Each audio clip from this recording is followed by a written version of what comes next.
Hey guys, one of the assignments on your choice board this week is called Chronological Order.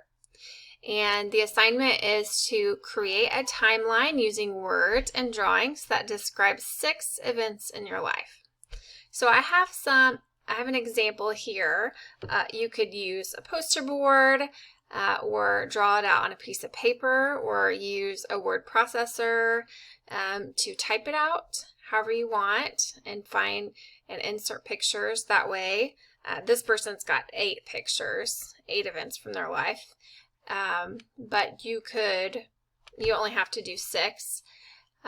You could do your whole life, like from when you were born until now, or you could even do like the last week timeline, what you did every day. It's just the point is that you're showing order.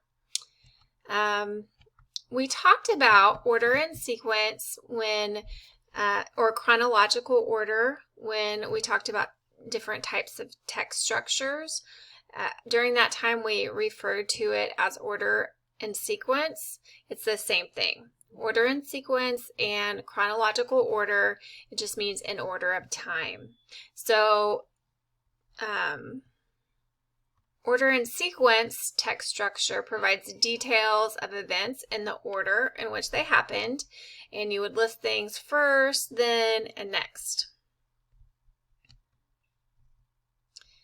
These are more examples that I found on the internet of timelines. This one here is they put the year and the times in the middle, and then they have arrows with boxes pointing to the different times, and it says major events in my life. This one, it looks like they have maybe 2 pieces of paper taped together, and they got creative and clipped pictures from magazines. This one I thought looked neat. If you made a paper chain and wrote about the events on the different chains, and then clipped your picture to those corresponding events. This one is very artistic as well. They use a clothesline with little clips to attach pictures and dates and descriptions. I also wanted to remind you that we use transition words when we talk about or when we write about chronological order or order and sequence. We list dates in order. We say words like first, second, third, next, then, finally, after. We list steps.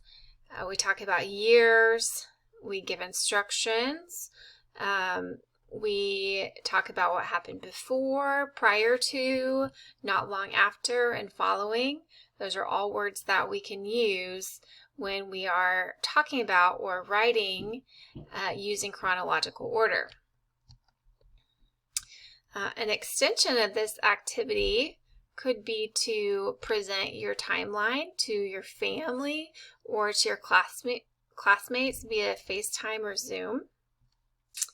And if you do that, I would encourage you to use those transition words that we just discussed in your speech to show chronological order or order and sequence. So I hope you guys have fun with this assignment. You could get as creative as you want to, or you can just make it super basic. Have fun.